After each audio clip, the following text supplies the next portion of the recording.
Monsieur, vous n'êtes certainement pas Nathan Mitchell, dit le gardien en riant et en montrant la plaque dorée accrochée au mur de la réception. Car Nathan Mitchell est le propriétaire de cette entreprise, et je viens de le voir monter dans son bureau il y a 10 minutes. Je me suis arrêté au milieu du hall en marbre, tenant le café glacé que j'avais acheté pour mon frère Marcus, avec le sentiment que le monde venait de prendre un tournant inattendu. La plaque brillante indiquait clairement « Mitchell et Associates, conseil financier, fondateur et PDG, Nathan Mitchell ». Mon nom, ma signature, mais certainement pas mon entreprise. Je m'appelle Nathan Mitchell, j'ai 34 ans, et jusqu'à ce moment précis du jeudi après-midi, je pensais connaître mon frère aîné mieux que quiconque au monde. Marcus m'avait appelé la veille au soir, me disant qu'il traversait une période difficile et qu'il avait besoin de parler. Comme je l'avais toujours fait au cours des 15 dernières années, depuis la mort de nos parents, j'ai tout laissé tomber pour l'aider. Il doit y avoir une erreur, ai-je dit au gardien, ma voix me semblant étrange. Marcus Mitchell travaille ici. C'est mon frère. L'homme a froncé les sourcils, consultant quelque chose sur son ordinateur. Marcus Mitchell. Ah, oui. C'est le vice-président. Mais monsieur, Nathan Mitchell est le propriétaire de cette entreprise depuis plus de 5 ans. Peut-être êtes-vous un cousin ou... Les paroles du gardien se transformèrent en un bourdonnement lointain. 5 ans. Marcus avait fondé son cabinet de conseil exactement 5 ans auparavant, juste après que j'eus obtenu mon premier emploi bien rémunéré en tant qu'analyste informatique. Il m'avait demandé d'investir 20 000 $ dans son entreprise. Une somme qui représentait toutes mes économies à l'époque. Le Nathan qui est propriétaire de l'entreprise, demandai-je en essayant de garder une voix ferme, à quoi ressemble-t-il physiquement? Eh bien, il est grand, a les cheveux bruns, environ 35 ans. Très prospère, toujours vêtu de costumes coûteux. Tout le monde ici le respecte beaucoup. La description était parfaite. C'était ma description. Taille, âge, couleur des cheveux, tout correspondait parfaitement. Mais il y avait un petit détail que le gardien de sécurité ignorait. Je portais un jean et un vieux polo, je conduisais une Honda Civic de 2008, je vivais dans un appartement d'une chambre parce que chaque centime supplémentaire que j'avais gagné ces dernières années avait été directement investi pour aider Marcus à développer son entreprise. Alors que j'étais censé bâtir un empire financier dans un élégant immeuble de bureaux du centre-ville. L'ascenseur doré s'est ouvert et un homme en est sorti avec l'assurance de celui qui possède les lieux.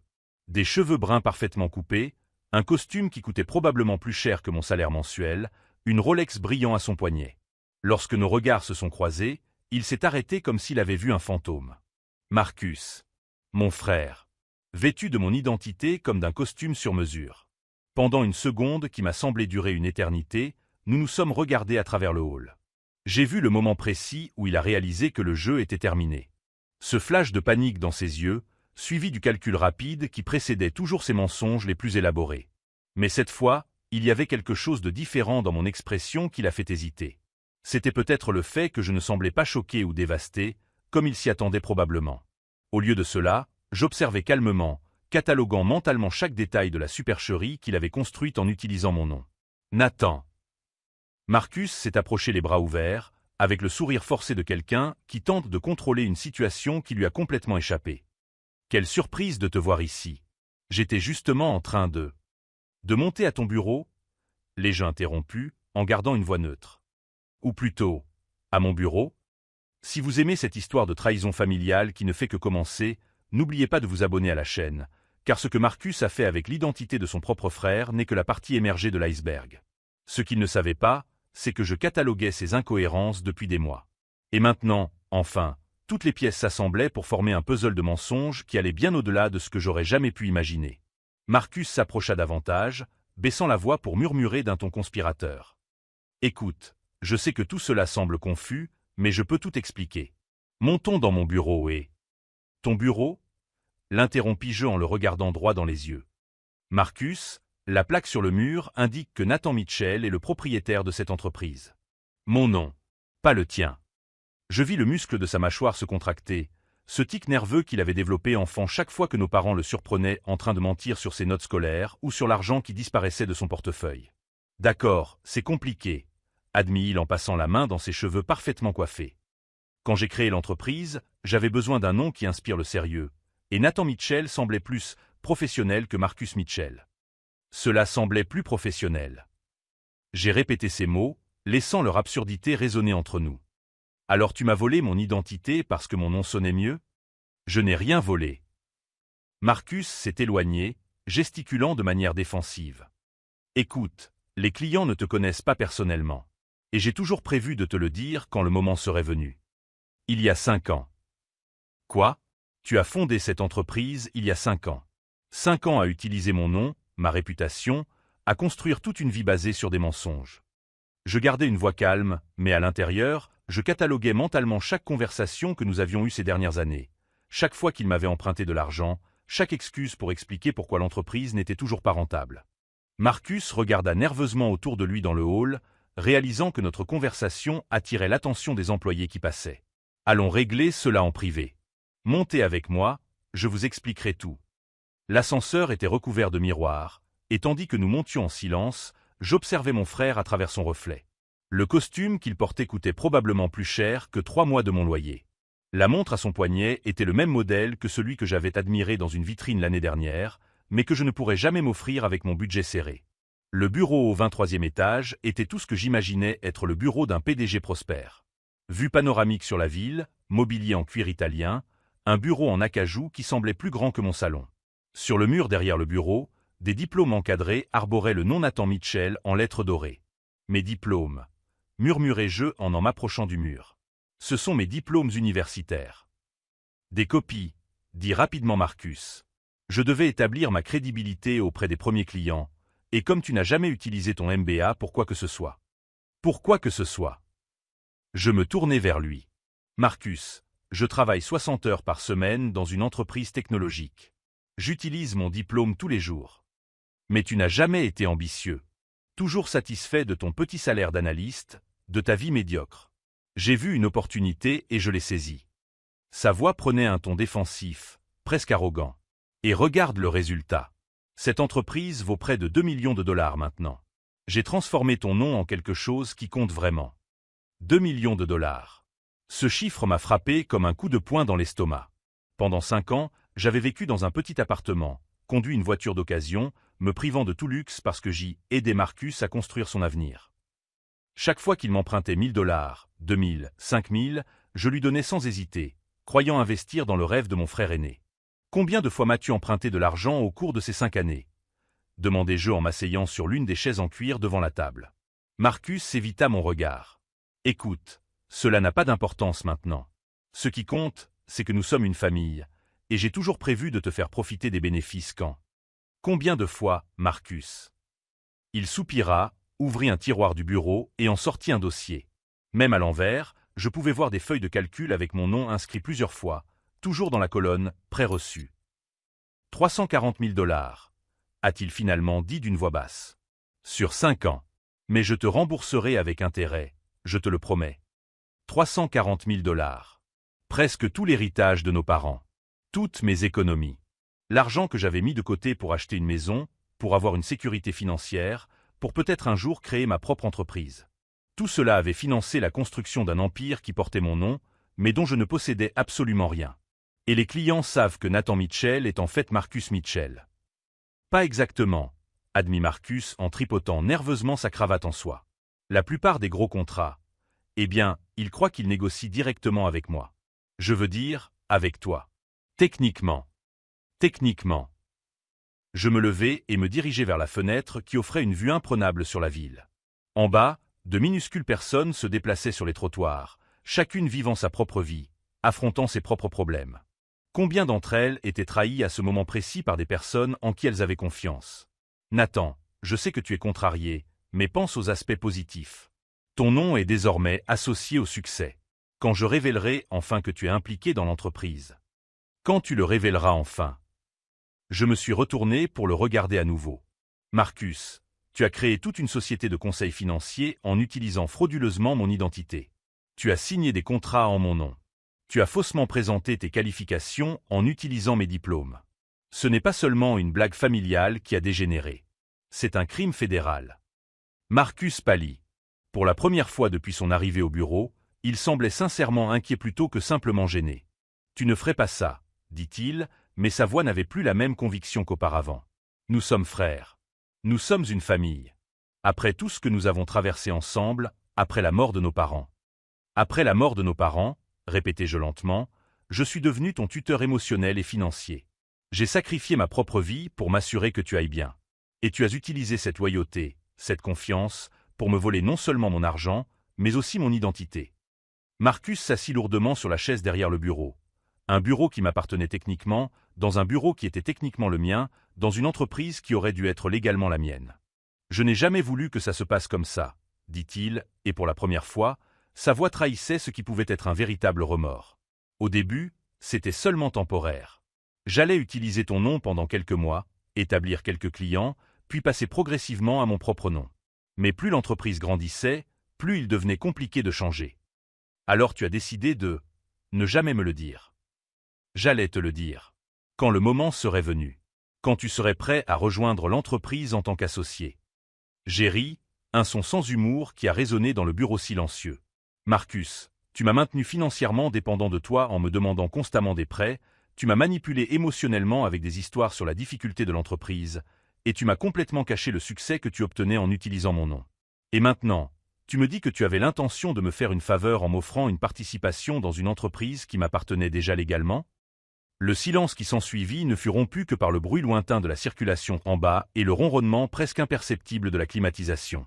Marcus jouait avec un stylo coûteux, le faisant tourner entre ses doigts d'une manière qui me rappelait comment il jouait avec des crayons pendant les séances de devoirs que je supervisais quand nous étions plus jeunes. « Qu'est-ce que tu vas faire ?»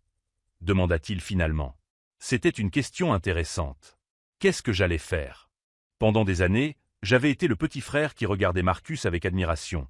Le petit frère qui avait toujours cru que Marcus était plus intelligent, plus charismatique, plus destiné à réussir.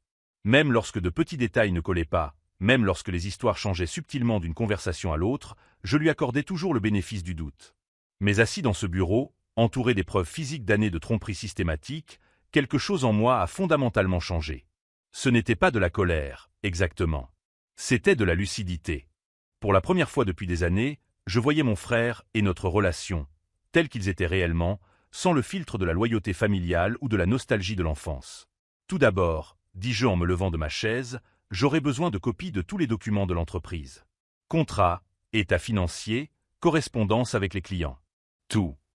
Marcus pâlit. Nathan. Deuxièmement, j'aurai besoin d'une liste complète de tous les prêts que tu m'as accordés, avec les dates et les montants exacts. Tu peux avoir tout cela, mais nous pouvons travailler ensemble pour trouver une solution qui... Et troisièmement, continuai-je, ignorant sa tentative d'interruption, j'aurai besoin que tu comprennes très clairement une chose. Je m'approchai de la table, posai les mains sur la surface polie et me penchai en avant jusqu'à ce que nos visages ne soient plus qu'à quelques centimètres l'un de l'autre. Le Nathan qui pardonnait toujours vos mensonges, qui croyait toujours à vos excuses, qui faisait toujours passer notre relation familiale avant son propre bien-être. Ce Nathan vient de mourir dans ce bureau. Marcus déglutit, les yeux rivés sur les miens. Le Nathan qui quitte ce bâtiment aujourd'hui est quelqu'un de complètement différent. Et il aura tout le temps, pendant le trajet du retour, de décider exactement quoi faire des informations qu'il vient de découvrir. Je me redressai et me dirigeai vers la porte, m'arrêtant seulement lorsque ma main toucha la poignée dorée. Ah, et Marcus? La prochaine fois que quelqu'un demandera où se trouve Nathan Mitchell dans cet immeuble, dirigez-le vers moi. Après tout, Nathan Mitchell, c'est moi. La porte se referma derrière moi avec un clic doux et définitif. Dans le couloir silencieux, je me mis à réfléchir à tout ce que Marcus ignorait à mon sujet, aux ressources dont je disposais et aux relations que j'avais nouées au cours de mes années passées à travailler dans le domaine de la technologie. Des ressources qui, très bientôt, allaient devenir extrêmement importantes. Au cours de la semaine suivante, j'ai découvert que ma conversation avec Marcus n'était que le prologue d'une tragédie bien plus profonde. Non seulement il m'avait volé mon identité, mais il avait aussi systématiquement détruit ma réputation. Le lundi matin, j'ai reçu un appel de Jennifer Walsh, directrice des ressources humaines de mon entreprise actuelle. Sa voix était empreinte d'une froideur professionnelle qui m'a immédiatement mis en alerte. « Nathan, j'ai besoin que vous veniez immédiatement dans mon bureau. Nous devons discuter de questions sérieuses concernant des conflits d'intérêts et des activités externes non déclarées. » Conflits d'intérêts. Mon estomac s'est noué tandis que je marchais dans les couloirs de TechFlow Solutions, où je travaillais depuis 8 ans. Plusieurs collègues évitaient mon regard, chuchotant quand ils pensaient que je ne pouvais pas les entendre. L'atmosphère était chargée du genre de tension qui précède les licenciements pour motif valable. « Nathan » a commencé Jennifer dès que je me suis assis, en poussant un gros dossier sur le bureau. « Nous avons reçu des informations selon lesquelles vous exploitez une société de conseil financier concurrente en utilisant notre temps de travail et potentiellement nos clients. J'ai ouvert le dossier avec des mains tremblantes. À l'intérieur se trouvaient des captures d'écran du site web de Mitchell et Associates, des articles de journaux locaux célébrant le jeune entrepreneur Nathan Mitchell et, plus dévastateur encore, des copies de mails apparemment envoyées depuis mon adresse professionnelle proposant des services de conseil à certains de nos plus gros clients. Ce n'est pas moi, ai-je dit, ma voix semblant désespérée même à mes propres oreilles. Quelqu'un utilise mon identité. Mon frère. Nathan, nous avons des preuves documentées de communication provenant de votre terminal de travail. Vous niez que ce sont vos signatures? Jennifer a pointé du doigt des documents qui montraient clairement ma signature numérique, mais sur des contrats que je n'avais jamais vus. Je n'ai jamais envoyé ces emails. Je n'ai jamais signé ces documents. Mais alors même que je parlais, je compris le génie cruel de ce que Marcus avait fait. Il n'avait pas seulement volé mon identité, il avait utilisé l'accès à mes systèmes pour rendre le vol incontestable. Malheureusement, compte tenu de la gravité des violations du code de conduite et de la violation apparente de votre accord de non-concurrence, nous n'avons d'autre choix que de vous licencier immédiatement. La sécurité est en route pour vous escorter hors du bâtiment. 8 ans de carrière. 8 ans passés à nouer des relations, à développer une expertise, à se forger une solide réputation dans le secteur des technologies. Tout cela détruit en une réunion de 15 minutes parce que mon frère avait utilisé mes identifiants pour voler des clients tout en bâtissant son empire fondé sur des mensonges. Lorsque je suis arrivé à mon appartement cet après-midi-là, chargé d'un carton contenant mes maigres effets personnels provenant du bureau, j'ai trouvé un avis d'expulsion cloué à ma porte. 2 mois de loyer en retard. C'était impossible. Je payais toujours mon loyer automatiquement par virement bancaire. J'ai immédiatement appelé ma banque. La réponse a été dévastatrice. Mon compte avait été bloqué en raison des activités suspectes et de problèmes d'identité potentiels. Apparemment, quelqu'un avait contesté plusieurs transactions, affirmant que Nathan Mitchell, domicilié à telle adresse, n'était pas celui qu'il prétendait être. Marcus avait utilisé mon propre succès contre moi. Plus il prospérait en utilisant mon identité, plus ma véritable identité devenait douteuse. J'étais effacé de ma propre vie alors qu'il la vivait publiquement. Ce soir-là, assis sur le sol de mon appartement avec pour seule compagnie mon ordinateur portable et quelques documents personnels, j'ai fait quelque chose que je n'avais pas fait depuis la mort de nos parents. J'ai pleuré. Non pas par apitoiement sur moi-même, mais par pure colère. Marcus ne m'avait pas seulement volé, il avait systématiquement détruit tout ce que j'avais construit, me laissant sans travail, sans domicile, sans compte bancaire, sans identité légale valable. Mais c'est pendant ces larmes de colère que quelque chose de fondamental a changé en moi. Pour la première fois depuis que j'avais découvert la supercherie de Marcus, j'ai cessé de penser comme une victime et j'ai commencé à penser comme un analyste système. Car c'était exactement ce qu'était cette situation. Un système complexe avec de multiples points de défaillance qui pouvaient être exploités.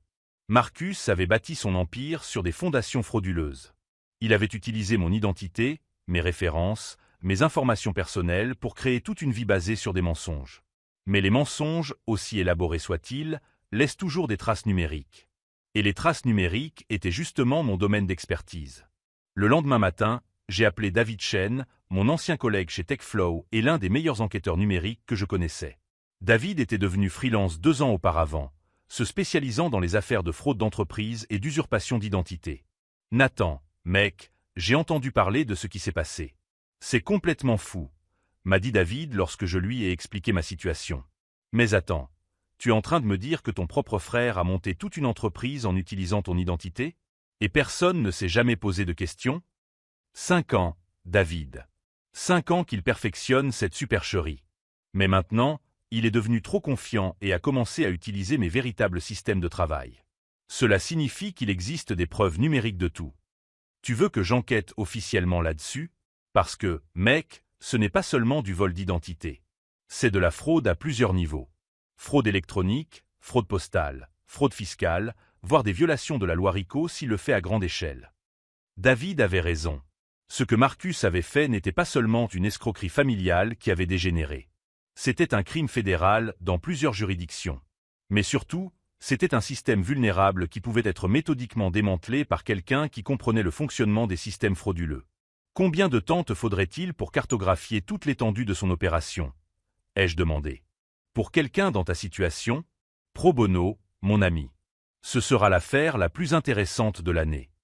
Pendant que David travaillait sur les aspects techniques, j'ai commencé à faire quelque chose que Marcus n'aurait jamais imaginé. J'ai profité de ma période de chômage forcé pour devenir un expert de Nathan Mitchell. Pas sur moi-même, mais sur la version publique de Nathan Mitchell que Marcus avait créée. J'ai lu chaque article, chaque interview, chaque publication sur les réseaux sociaux qui mentionnait Nathan Mitchell, PDG de Mitchell et Associates. J'ai étudié chaque client, chaque contrat, chaque déclaration publique que Marcus avait faite en utilisant mon nom. Et plus j'enquêtais, plus je comprenais non seulement l'étendue de la fraude, mais aussi ses vulnérabilités fondamentales. Marcus était devenu accro au personnage qu'il avait créé. Il croyait vraiment qu'il était Nathan Mitchell, le PDG à succès. Mais les personnages construits sur des mensonges ont des faiblesses inhérentes, surtout lorsque la personne réelle qui a inspiré le personnage est vivante et déterminée à récupérer son identité. La découverte la plus révélatrice est venue lorsque j'ai trouvé les archives d'une interview que Marcus avait accordée au Business Journal local 6 mois auparavant. Dans cette interview, il avait développé sa philosophie d'entreprise et ses années de formation universitaire. Chaque détail était tiré de ma vie réelle, mais avec des embellissements qui étaient clairement fantaisistes. Il avait prétendu avoir obtenu un double MBA dans des universités que je n'avais jamais fréquentées, avoir travaillé dans des entreprises où je n'avais jamais mis les pieds, et avait même raconté des anecdotes personnelles sur la manière dont il avait surmonté des difficultés familiales, qui étaient des versions déformées de traumatismes réels de notre enfance. Marcus n'utilisait pas seulement mon identité professionnelle, il avait volé et commercialisé notre histoire familiale. C'est à ce moment-là que j'ai compris. Il ne s'agirait pas seulement de récupérer mon identité. Il s'agirait d'exposer complètement le réseau de mensonges que Marcus avait construit et de veiller à ce qu'il subisse toutes les conséquences de 5 années de fraude systématique. Ce soir-là, j'ai commencé à passer les premiers d'une longue série d'appels qui allaient tout changer. Des appels à des clients de Marcus qui pensaient travailler avec Nathan Mitchell. Des appels à des agences fédérales spécialisées dans les crimes d'identité. Des appels à des journalistes d'investigation qui adoreraient une histoire de fraude d'entreprise dans une petite ville. Marcus avait passé 5 ans à construire soigneusement un empire basé sur mon identité. J'allais maintenant passer les prochains mois à démolir cet empire, brique par brique, en utilisant les mêmes compétences analytiques et le même souci du détail qu'il avait sous-estimé lorsqu'il avait décidé que je n'étais qu'un frère sans ambition qui pouvait être facilement manipulé. Il était sur le point de découvrir à quel point je pouvais être ambitieux lorsque j'étais suffisamment motivé. Et à quel point mes compétences pouvaient être dévastatrices lorsqu'elles étaient dirigées contre quelqu'un qui avait systématiquement détruit ma vie. La véritable guerre ne faisait que commencer, et Marcus n'avait encore aucune idée qu'il avait réveillé le mauvais adversaire. 2 semaines après avoir perdu mon emploi, j'étais devenu le chercheur le plus dévoué que Marcus n'aurait jamais imaginé avoir comme adversaire. Pendant qu'il profitait de dîners d'affaires coûteux en utilisant mon nom, je passais 16 heures par jour à disséquer chaque aspect de la vie qu'il s'était construite grâce à mon identité volée. David Chen s'était révélé être une mine d'informations. Nathan, mec, c'est dingue, m'a-t-il dit lors de notre rencontre dans un café discret du centre-ville. Ton frère n'a pas seulement volé ton identité. Il a créé tout un système de faux documents qui serait impressionnant s'il n'était pas complètement criminel. David a étalé des copies de documents sur la table entre nous. Regarde ça. Il a falsifié des lettres de recommandation de professeurs d'université qui n'existent pas, créé des antécédents professionnels dans des entreprises qui ne l'ont jamais embauché et même fabriqué des certifications professionnelles qu'il n'a jamais obtenues. Chaque document était un chef-d'œuvre de fraude élaboré. Marcus avait passé des années à perfectionner non seulement le vol de mon identité, mais aussi la création d'une version améliorée de Nathan Mitchell qui comprenait des références que je ne possédais même pas. Mais voici la partie intéressante, a poursuivi David en montrant un tableau complexe. Son entreprise est légalement enregistrée sous le nom de Nathan Mitchell, mais tous les documents d'enregistrement ont été déposés en utilisant votre véritable numéro de sécurité sociale. Cela signifie que, techniquement, vous êtes le propriétaire légal de 80% de Mitchell et Associates. Cette information m'a frappé comme un coup de tonnerre. Attends, tu es en train de dire que... Je dis que ton frère t'a accidentellement rendu propriétaire de son entreprise en essayant de voler ton identité. Il a utilisé suffisamment d'informations te concernant pour rendre la constitution légale, mais sous le mauvais nom. C'est le genre d'erreur que l'on commet quand on essaie d'être trop malin. Alors que j'assimilais cette information révolutionnaire, mon téléphone vibra, m'annonçant un message de Marcus. « Mon frère, j'ai entendu dire que tu avais été licencié. Quel dommage. Si tu as besoin d'argent pour t'en sortir, n'hésite pas à me le dire. La famille aide toujours la famille. » L'audace du message était impressionnante. Il avait détruit ma carrière en utilisant ma propre identité et maintenant, il m'offrait gracieusement de me prêter de l'argent pour survivre. C'était comme si un voleur vous proposait de vous louer les biens qu'il vous avait volés. « David, dis-je, les yeux toujours fixés sur le message. Combien de temps te faudrait-il pour documenter complètement toute l'étendue de son opération frauduleuse? Avec l'accès à tes documents personnels et à tes relevés bancaires? » 2 semaines pour un rapport complet qui serait recevable devant un tribunal fédéral. Ce soir-là, j'ai commencé à passer des appels stratégiques qui allaient complètement changer la donne. Le premier était destiné à Hélène Rodriguez, une journaliste d'investigation de Channel 7 News qui avait remporté des prix pour avoir dénoncé la corruption dans les entreprises.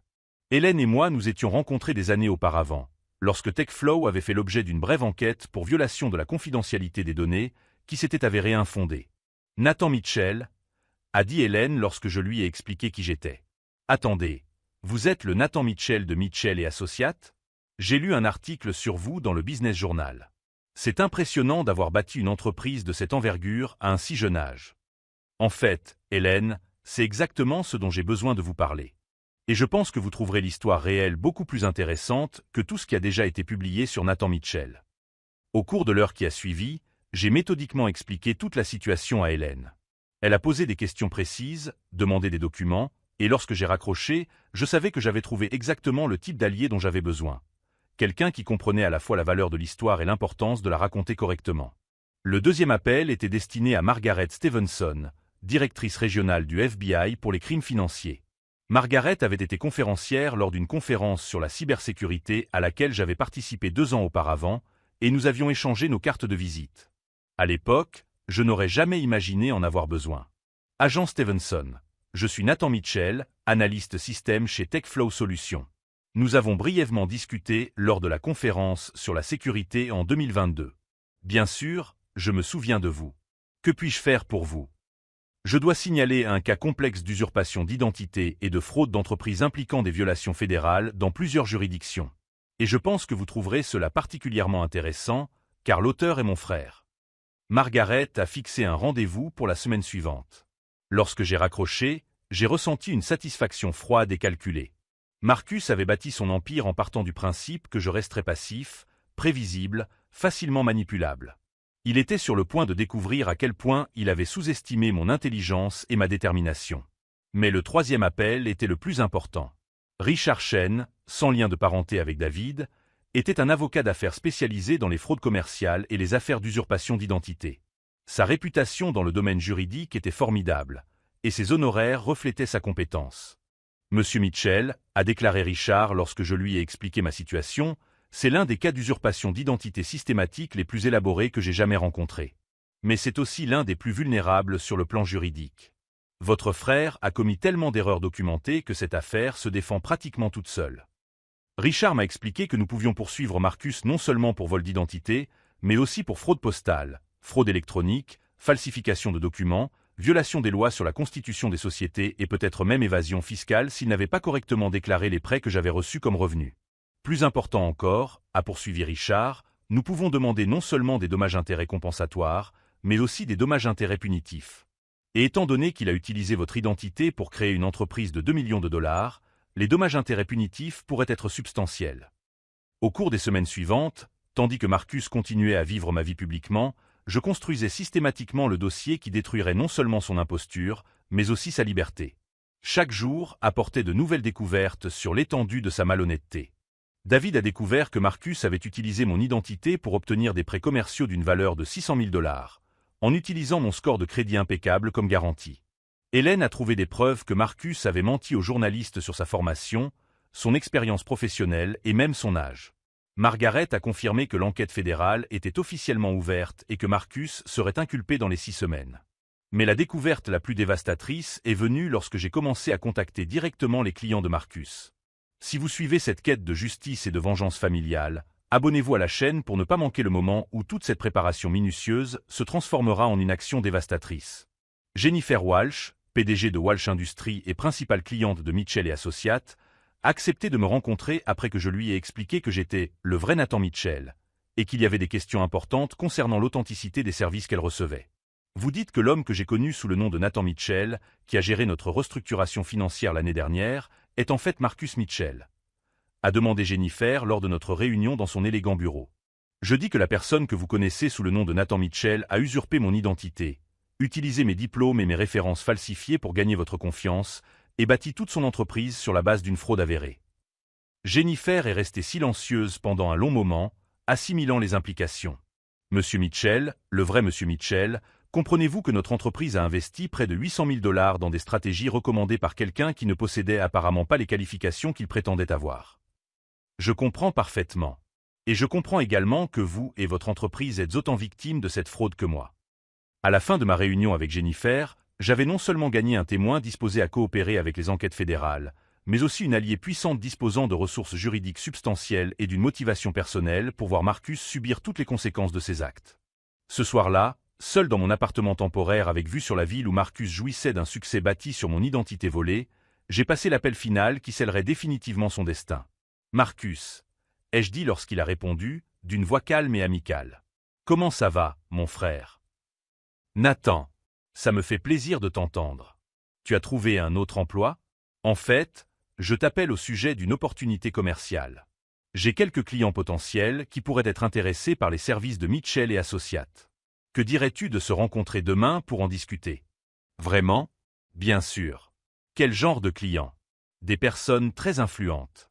Des personnes qui veulent vraiment rencontrer le vrai Nathan Mitchell en personne. Lorsque j'ai raccroché, j'ai souri pour la première fois depuis des semaines. Marcus avait accepté avec enthousiasme de me rencontrer le lendemain, sans se douter que ce serait sa dernière réunion en tant que PDG frauduleux de Mitchell et Associates. Il avait passé 5 ans à construire méticuleusement un empire basé sur mon identité. J'allais maintenant passer les 24 prochaines heures à finaliser les préparatifs pour détruire cet empire une fois pour toutes, en utilisant les mêmes compétences d'analyse systématique et le même souci du détail qu'il avait si radicalement sous-estimé. La guerre que Marcus avait déclenchée en décidant de voler ma vie était sur le point de prendre fin. Et il n'avait toujours pas la moindre idée qu'il avait déjà perdue. Marcus est arrivé au café avec 15 minutes d'avance, impeccablement vêtu de son costume à 3 000 $ et affichant cette confiance arrogante que j'avais appris à reconnaître comme sa marque de fabrique. Il a choisi une table dans un coin, dos au mur, comme il le faisait toujours lorsqu'il voulait contrôler une situation. Nathan. Marcus s'est levé les bras ouverts quand il m'a vu, ce sourire faux illuminant son visage. Tu as l'air en pleine forme. Et ces clients potentiels dont tu m'as parlé? Ils sont déjà là, ai-je répondu calmement en m'asseyant en face de lui. En fait, certains d'entre eux sont impatients de rencontrer le vrai Nathan Mitchell en personne.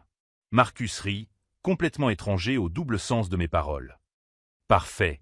Où sont-ils? C'est alors qu'Hélène Rodriguez apparut à notre table, caméra à la main et opérateur à ses côtés. Marcus Mitchell, je suis Hélène Rodriguez, Channel 7 News. Pouvons-nous avoir un mot sur vos activités frauduleuses utilisant l'identité de Nathan Mitchell?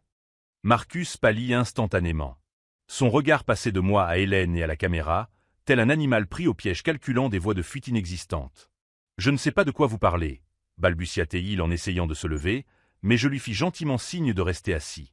Marcus, dis-je d'une voix qu'il n'avait jamais entendue auparavant, présentez-vous correctement. Dites à la caméra qui vous êtes vraiment. Nathan, qu'est-ce qui se passe ici? Ce qui se passe, intervint Hélène en consultant ses notes, c'est que nous avons découvert une fraude d'entreprise qui dure depuis 5 ans et qui implique l'usurpation d'identité, la falsification de documents et le blanchiment d'argent. Monsieur Mitchell, le Marcus Mitchell, souhaitez-vous nous expliquer comment vous avez bâti une entreprise de 2 millions de $ en utilisant frauduleusement l'identité de votre frère? Marcus tenta de se lever à nouveau, mais cette fois, 2 hommes en costume s'approchèrent de notre table.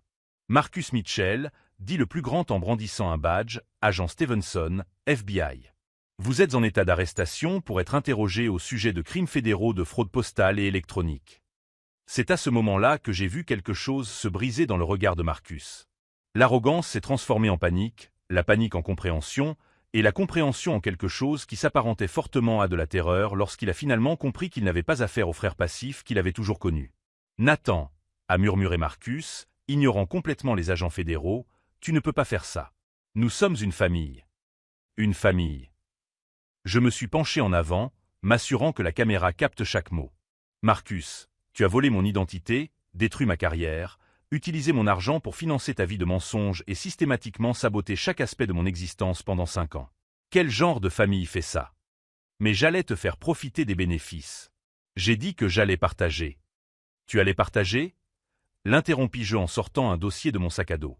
Marcus, voici les statuts constitutifs de Mitchell et Associates. Veux-tu expliquer aux agents pourquoi tous les documents juridiques mentionnent Nathan Mitchell comme actionnaire majoritaire? Marcus a pris les documents avec des mains tremblantes. J'ai vu le moment précis où il a compris l'ampleur de l'erreur qu'il avait commise 5 ans auparavant. En utilisant mes informations personnelles réelles pour rendre la fraude plus convaincante, il m'avait accidentellement rendu propriétaire légal de l'entreprise que j'avais construite. Cela signifie, ai-je poursuivi pour la caméra, que techniquement, Marcus a dirigé mon entreprise sans autorisation pendant 5 ans, utilisant des bénéfices qui m'appartiennent légalement pour financer un style de vie fondé sur des crimes fédéraux.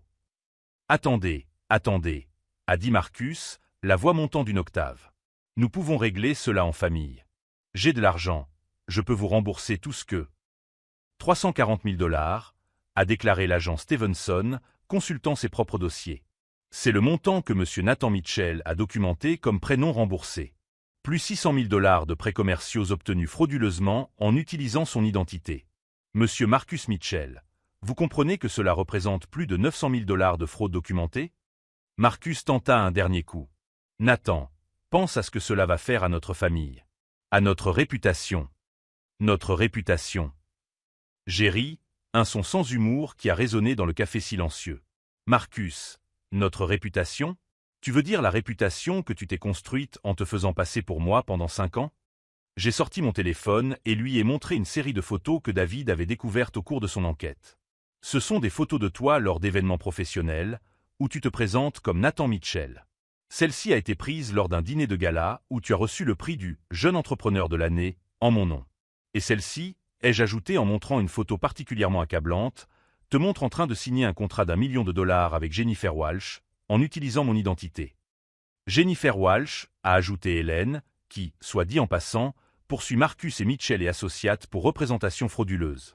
Apparemment, elle a investi 800 000 $ sur la base des fausses qualifications que Marcus lui a présentées en utilisant l'identité de Nathan. C'est alors que Marcus a finalement craqué. « Vous ne comprenez pas » a-t-il crié, attirant l'attention de tout le café. « J'ai fait de votre nom quelque chose qui compte. J'ai fait en sorte que Nathan Mitchell soit synonyme de succès, de richesse, de respect. Sans moi, vous ne seriez qu'un autre programmeur médiocre travaillant dans une entreprise médiocre. » Le silence qui suivit fut absolu. Même les autres clients du café s'étaient arrêtés pour observer. Hélène continuait à filmer, capturant chaque mot de ce qui allait devenir le scandale d'entreprise le plus suivi de l'année. « Marcus, dis-je finalement, d'une voix dangereusement calme, tu veux savoir quelle a été ta plus grande erreur dans tout ce stratagème ?» Il me regarda, attendant. « Tu as supposé que, parce que j'étais satisfait de ma vie, j'étais incapable de me battre pour elle. Tu as confondu contentement et faiblesse. Et surtout, je me suis levé de table, tu n'as jamais réalisé que toutes les compétences qui faisaient de moi un bon analyste système me rendaient également extrêmement efficace pour démanteler les systèmes frauduleux. » Marcus tenta une dernière approche désespérée. « Nathan, s'il te plaît. Je suis ton frère. Ne pouvons-nous pas régler cela sans détruire notre famille? » Marcus, répondis-je en posant ma main sur son épaule une dernière fois, notre famille est morte au moment où tu as décidé que voler toute ma vie était un prix acceptable pour ton succès. Les agents ont commencé à l'escorter vers la sortie, lorsque Marcus s'est tourné vers moi une dernière fois. « Et maintenant, que vas-tu faire de l'entreprise ?» J'ai souri, et pour la première fois depuis des mois, c'était un sourire sincère. « Je vais la diriger. Après tout, Marcus, cela a toujours été mon entreprise. Tu n'étais qu'un employé non autorisé. » Alors que je regardais Marcus être emmené par les agents fédéraux, Hélène s'est approchée pour me poser quelques dernières questions. « Nathan, comment te sens-tu en sachant que ton propre frère a systématiquement détruit ta vie? » Je me sens, ai-je répondu après une pause, en choisissant soigneusement mes mots, comme quelqu'un qui a enfin cessé d'être complice de sa propre trahison. Pendant des années, j'ai laissé Marcus me convaincre que ma satisfaction d'une vie simple était un défaut de caractère. Je réalise maintenant que le véritable défaut de caractère était le sien, pas le mien. Mais il y avait quelque chose que Marcus ne savait pas encore, quelque chose qu'il ne découvrirait qu'une fois arrivé à la prison pour y être jugé. Quelque chose que David avait découvert au cours de ses investigations et que j'avais gardé comme atout final. Pendant les 5 années où Marcus avait bâti son empire frauduleux, il avait systématiquement fraudé le fisc sur les bénéfices réels de l'entreprise. Et la fraude fiscale fédérale entraîne bien plus que quelques années de prison. Elle entraîne le genre de peine qui transforme les jeunes en personnes âgées. Marcus avait construit son château de mensonges si haut que, lorsqu'il s'est finalement effondré, la chute a été absolument dévastatrice. Et le plus ironique dans tout cela, c'est qu'il avait orchestré sa propre destruction dès l'instant où il avait choisi d'utiliser mon identité au lieu de construire quelque chose d'authentique sous son propre nom. Il ne restait plus qu'une question. Comment allais-je reconstruire l'entreprise qui, techniquement, avait toujours été la mienne, mais que Marcus avait rempli de clients obtenus par fraude et de contrats signés sous de faux prétextes? Et cette question allait trouver une réponse que même moi je ne pouvais encore complètement prévoir. 6 mois plus tard, Marcus a été condamné à 8 ans de prison fédérale pour fraude postale, électronique et évasion fiscale. Frank a été expulsé après avoir perdu son visa de travail. Mitchell et Associates, qui m'appartenait désormais légitimement, a réalisé un chiffre d'affaires de 3 millions de dollars au cours de la première année sous ma direction effective. Jennifer Walsh est devenue ma plus grande cliente et mon mentor.